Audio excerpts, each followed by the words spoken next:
Bismillahirrahmanirrahim. Assalamualaikum warahmatullahi wabarakatuh.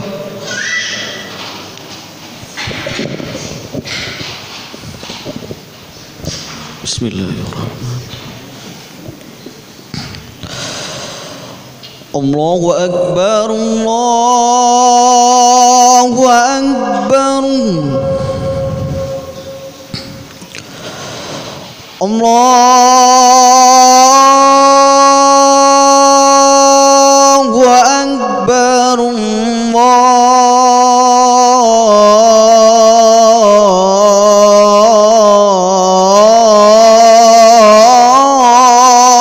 Akbar. Asyhadu an la ilaha illallah.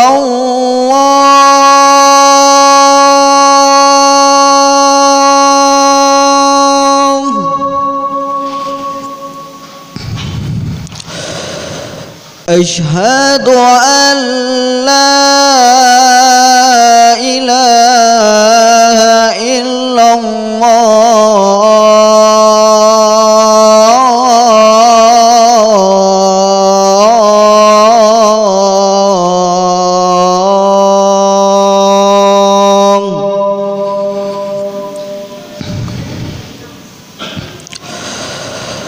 Asyhadu anna Muhammadar Rasulullah.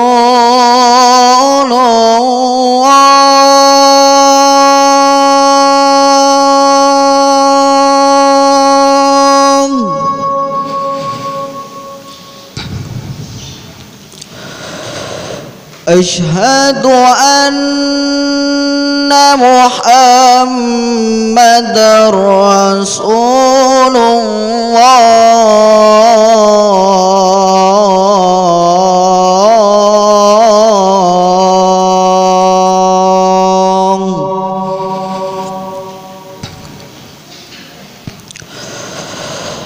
Hayya 'alas salah.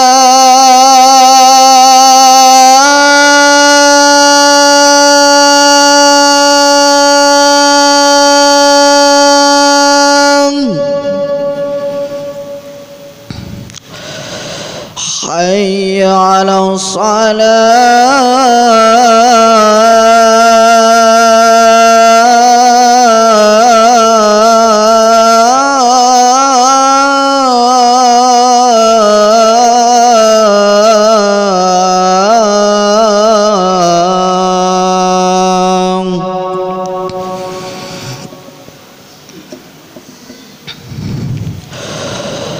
hayya 'alal falah.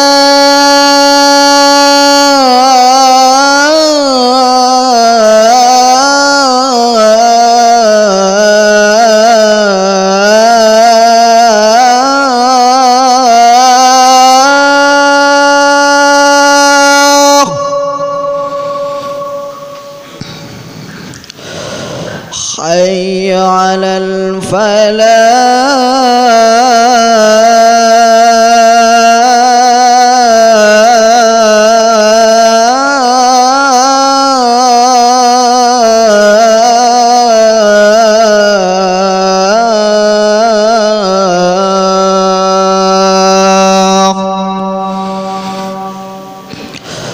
Allahu Akbar,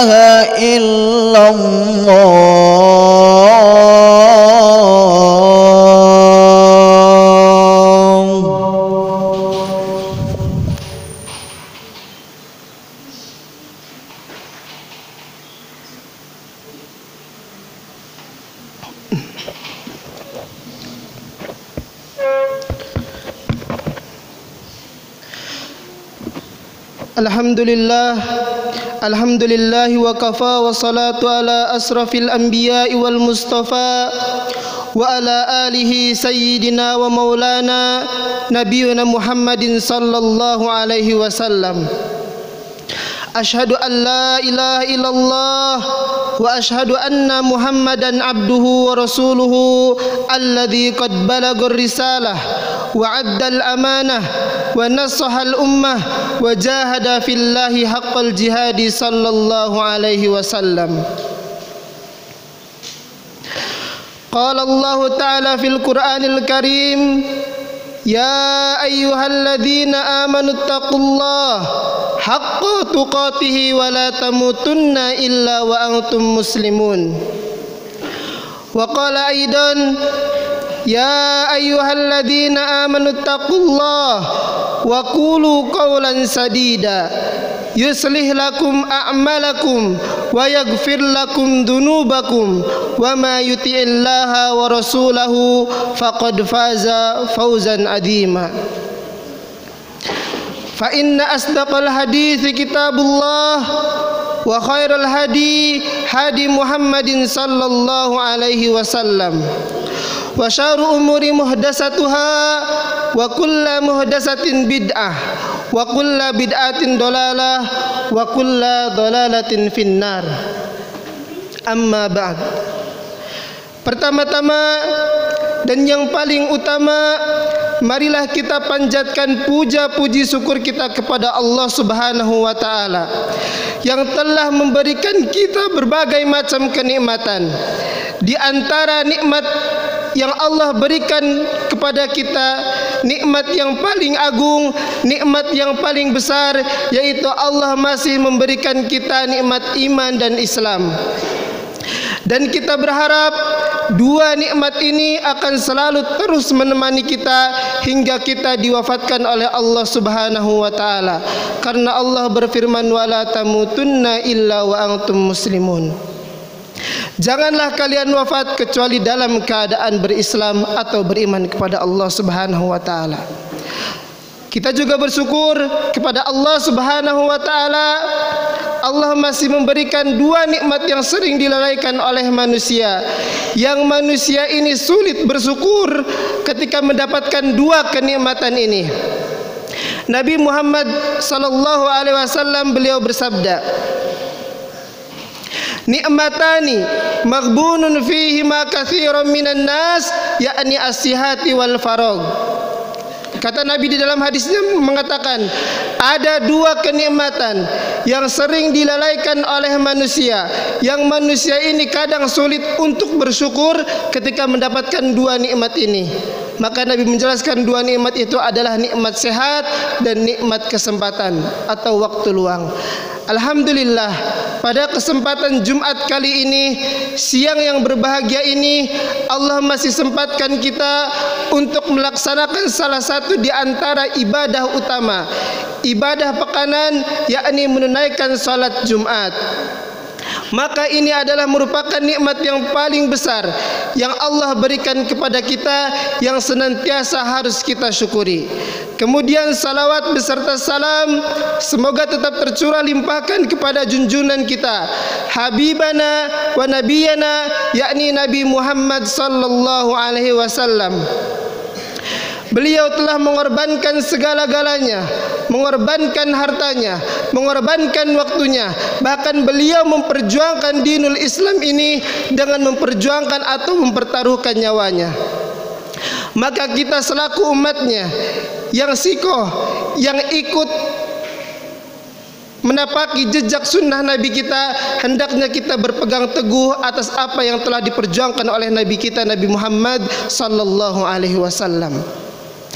Kemudian ketiga kalinya, khatib mewasiatkan kepada diri khatib pribadi dan kepada jamaah sekalian agar selalu kita meningkatkan kualitas dan kuantitas ketakwaan kita di hadapan Allah Subhanahu wa taala.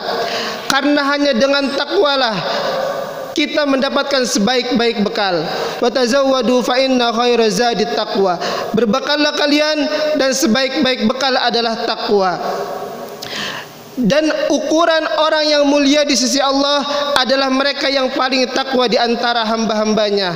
Inna akramakum indallahi atqakum.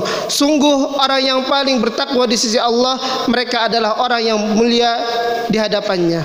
Maka untuk itu barometer ketakwaan adalah barometer tertinggi dan barometer kemuliaan kita di sisi Allah Subhanahu wa taala.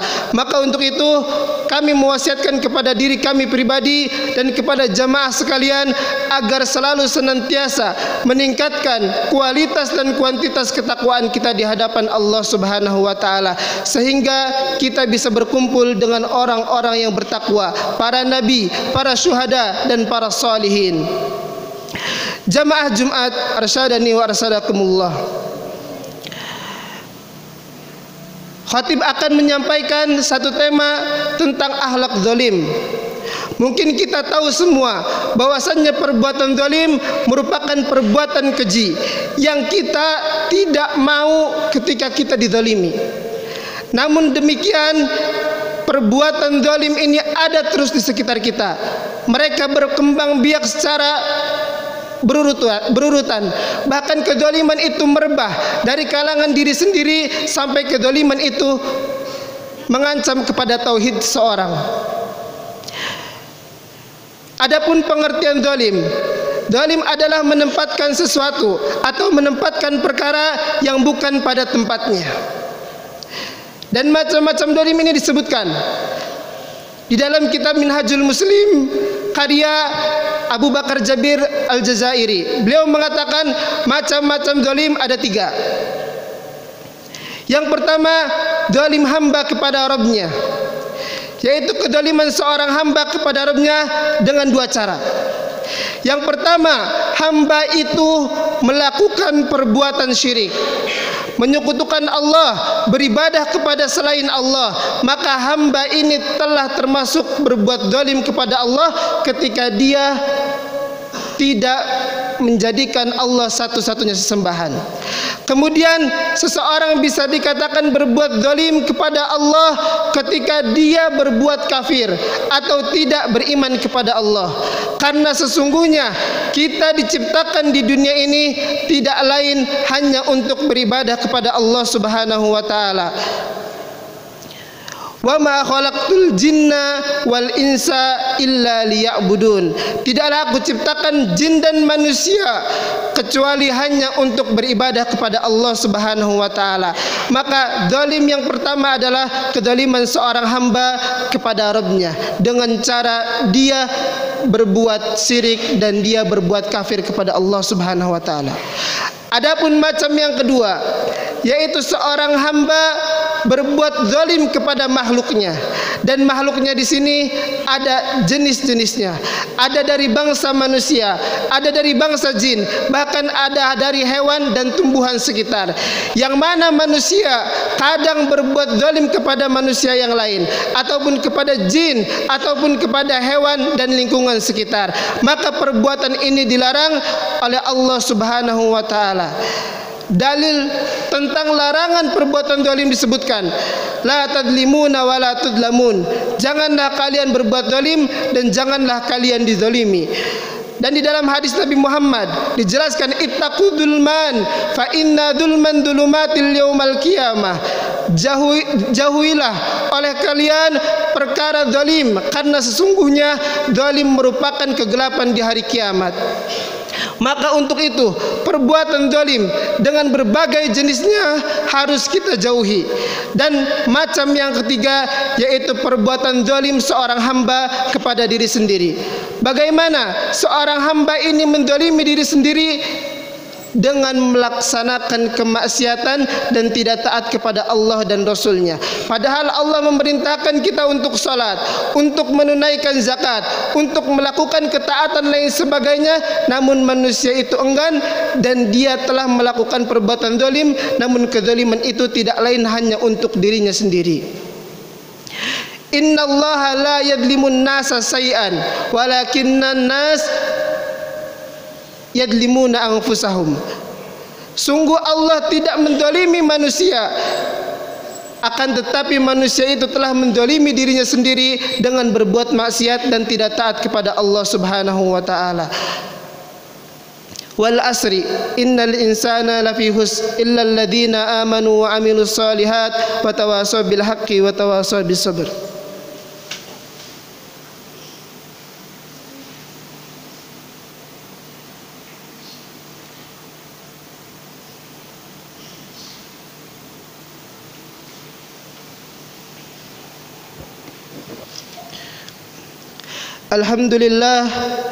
Alhamdulillahi rabbil alamin wal akibatu lil muttaqin fala udwana illa 'alal zalimin. Asyhadu an la ilaha illallah wa asyhadu anna Muhammadan abduhu wa rasuluhu alladzi la nabiy wa la rasula ba'da. Amma ba'd. Jamaah Jumat arsadani wa arsadakumullah.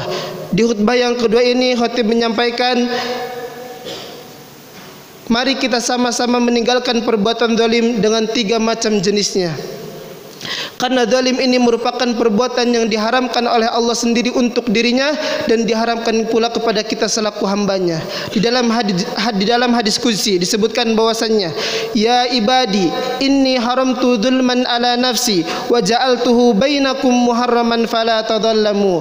Di dalam hadis itu dikatakan, wahai hamba-hambaku, di sini Allah menyeru kepada hamba-hambanya, inni haramtu dzulman ala nafsi, aku jadikan perbuatan zalim itu haram untuk diriku, wa ja'altuhu bainakum muharraman fala tadhallamu, dan kedzaliman itu aku jadikan haram atas kalian, maka janganlah kalian berbuat zalim. Ini perintah dari Allah, ini larangan dari Allah agar kita menjauhi perbuatan zalim dan agar kita berlaku adil kepada sesama. Maka untuk itu ini adalah peringatan yang keras bagi kita. Hendaknya kita mengambil dengan sebaik-baiknya dan kita berdoa kepada Allah agar kita terhindar dari perbuatan zalim dengan 3 macam jenisnya. Entah itu perbuatan zalim kepada Rabb kita tanpa kita sadari, atau perbuatan zalim kepada saudara kita, atau perbuatan zalim kepada diri kita dengan kita terus menjalankan maksiat dan menjalankan kejahatan di hadapan manusia. Sebelum khutbah yang saya sampaikan ini kita tutup, mari kita berdoa bersama-sama kepada Allah Subhanahu wa taala.